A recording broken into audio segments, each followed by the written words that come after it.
Periyava Sharanam, Glimpses from Sri Periyava's Life History, Volume 12, continued. Chapter 22, Flood of Bhakti. The successful Shadanga conference was followed by many similar conferences in several places in Tamil Nadu. In order to help people understand the utility of these conferences, many of the newspapers and magazines prominently published news related to them.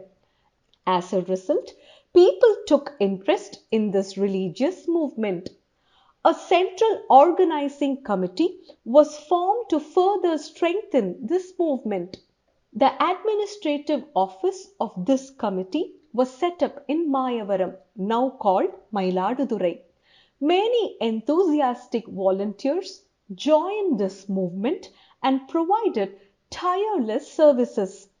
The years 1951 to 53 witnessed a flood of bhakti throughout the country. In the Tamil month of Margazhi and the year Kara 1951 to 52, conferences took place in 38 towns.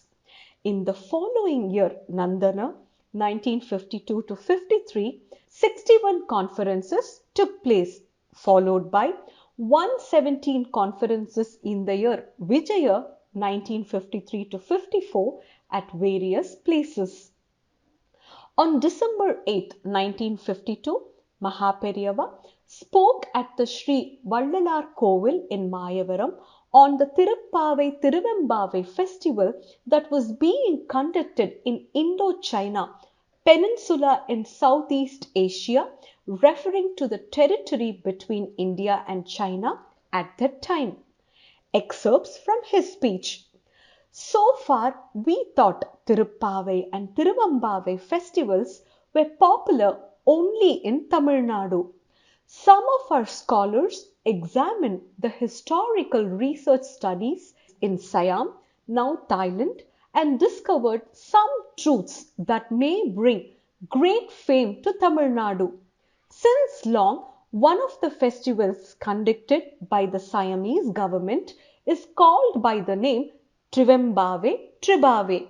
It is surprising that this name is given to a festival that is held in a country over 2000 miles away from Tamil Nadu. The people of that country may not even know the meaning of these words or its origin from Tamil Nadu. Arising from this festival in that country, there is some important information to learn. This Trivembave Tribave Utsavam festival in Siam is conducted as a common festival for Shiva and Vishnu. Such a name exists for a festival being conducted for a long time in a country that does not have Tamil as a language. It is conducted at the time of Arudra Darshan for us. The Unjal Utsavam that we conduct is also done there. From the name of this festival, it is evident that divine Tamil scriptures were in usage in Indo-China. In addition to the festival name, we must note that in Indo-China, there are numerous stone engravings in Sanskrit. They bear further evidence that our Hindu scriptures had spread there long ago. More initiatives. Maha Periyava initiated many activities to help people in understanding our divine scriptures and spread bhakti. The activities included distribution of free booklets to help people perform worship easily. Over 4,20,000 booklets were distributed to the underprivileged people in India and abroad. The booklets, printed in multiple languages, contain the important Panchakshara and Ashtakshara mantras with relevant extracts from Tirumurai and Tirumozhi scriptures.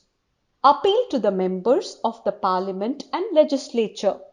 Maha Periyava sent a written appeal to 4,056 members of the Parliament and the Legislature, requesting them not to pass any bill that is not in harmony with our culture. This appeal was also sent to members of the Congress Committee. Request to temples. A request was made to 1,300 temples to recite Tiruppavai and Tiruvembavai as part of worship. This request was supplemented with the distribution of recorded discs to 43 temples for playing through a public address system. Distribution of flyers. With the help of volunteers, over 1 lakh flyers on Acharyas, 3 ways to reform life were distributed to people gathered at various festivals. Free books to school children. Over 90,000 books on Tiruppavai and Tiruvembavai were distributed free to school children in India and abroad. Gifts. Srimad Bhagavatam. Books on the summary of Srimad Bhagavatam were gifted to 1,731 devotees who had learnt Sri Adi Shankara's Bhajagovindam Shlokams. Weekly worship clubs. Following a suggestion written to 500 devotees to form weekly worship sangams, clubs, 130 sangams were formed in different parts of the country. Over 2,000 books and other materials were provided to these sangams. It was the duty of these sangams to go around the local temple every Sunday morning, reciting the shlokams and perform 12 namaskarams to the deity at the temple entrance. Each sangam was required to have at least 12 members. Rudraksha Mala gift. At the time of Darshans, if any devotee expressed a desire to wear a Rudraksha Mala, a garland of Rudraksha beads, Maha Periyava usually gifted the mala. This gift practice was later extended to even those who wrote to Mutt asking for the Rudraksha Mala. As a result, several hundreds of devotees received the mala gifts from the Mutt by post. To be continued, Periyava Sharanam.